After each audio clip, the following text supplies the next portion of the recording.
Hi guys, welcome to today's tutorial. Today we're going to look at creating a bespoke order of service. So there are many different templates in the designer software, but there may be something that you get asked for that's not in there. So what we're going to do first of all is head into the folder and launch the designer application. It's going to check for updates.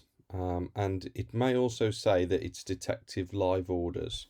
For this one, we're just going to hit no because we don't want to view that order again. And we're going to create a new project. So head into orders of service, and what you should see as you scroll through is custom 1 and custom 2. Now these are completely blank templates for you to use, and I believe one has an oval picture and one has a square picture, but we can change these if needs be.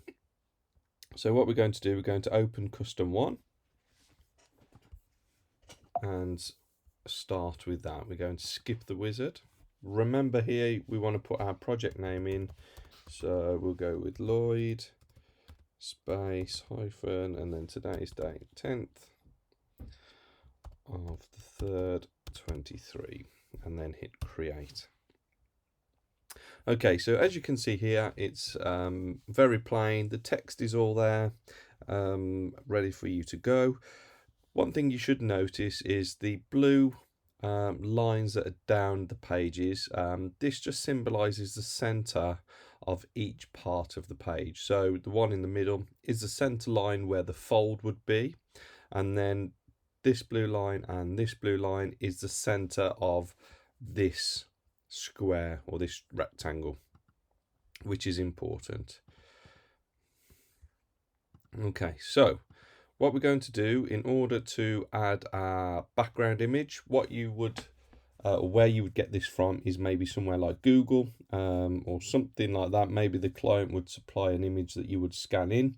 When you do visit Google and type in something, for instance, like Blackpool Beach, what I would always suggest is on the image tab, go into settings or tools and change the size search to large. That will enable you to get a good enough resolution image for us to use today. So once you've got that and you've saved it into your client image folder, add it into the software. So we're going to go add image picture file. We're going to navigate to where it's currently stored, and as you can see here, I've got a selection of background images as well as my client images. So let's go with Blackpool Beach. We're going to select that and click open, and all we're going to do is highlight the back so you can see there's a massive X going through the page. This is the background layer. So all we're going to do is click in a corner to select it, and then we're going to go back up to our picture on the left and drag it over, and you'll see as soon as you get the blue line we can drop it, and that will fit it to the top right corner there. And all we're going to do now is bring it down to the bottom right corner like so. Okay, so as you can see, it fits quite nicely, but we've lost our picture box and we've lost all of our text. So all we need to do is go into a corner, right click and go down to arrange, and we're going to send to back. Okay, now what we can see here is we can just see it in the back, but we've got a white background. So all we're going to do is select that and hit delete. Okay, so there you can see the background is on and our text is now visible as well as our picture. So a few things with this particular background, we can't see the text very clear, and we may want to change the picture for our customer from a rectangle to an oval. So what I would suggest first is focusing on the background. We can select it, and as you can see there, you might see these around. That means we've selected that, and we can change the opacity on the right hand side here of the background. So as I bring it down, you can see that it changes how vivid the background image is. So we can change it until we can see the picture. See the text clear enough, which we can do now. So once we're happy and we can see the text, we can change the colors as well of the text if you want the background image more vivid. But I'm happy with this. So the next thing we're going to do is load in our client's picture. Let's go with this person.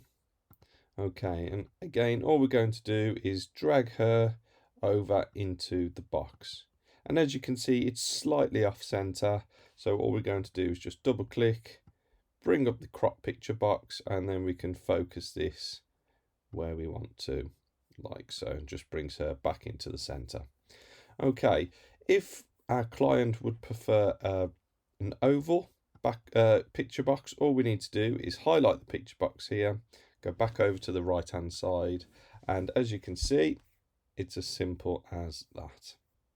Again, if we want to alter this slightly, we can zoom in a little bit to fill the picture just a little bit more, and that brings her up. Okay, there is options for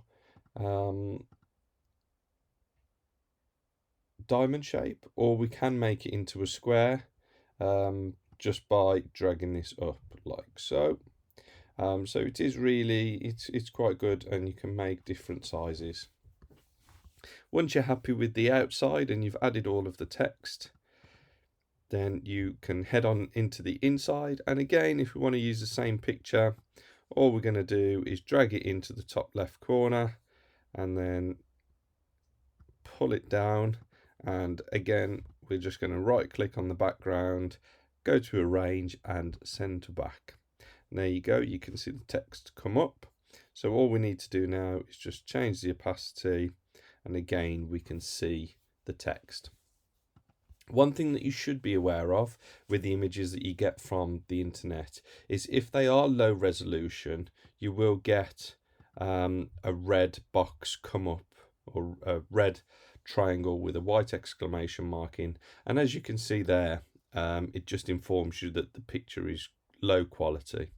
With low quality pictures, they will start to pixelate once printed.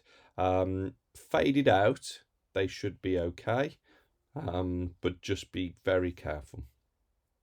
If you feel it's low resolution, please have a look for a different one. And then once you're done, once you've added your text and your pictures, all you need to do is save your project and head over to create the proofs. So file, create proofs if you need to send it off to your client. So again, we've touched on this where we just select the destination, and there we go. We selected single JPEG pages this time rather than a PDF, but you can change that should you wish. Once you're happy with that and your client's approved it, all you need to do is hit order on the top right corner and follow the order process that we have spoken about in previous tutorials. If you need any help and support, please don't hesitate to drop us a line or get in touch. Thank you.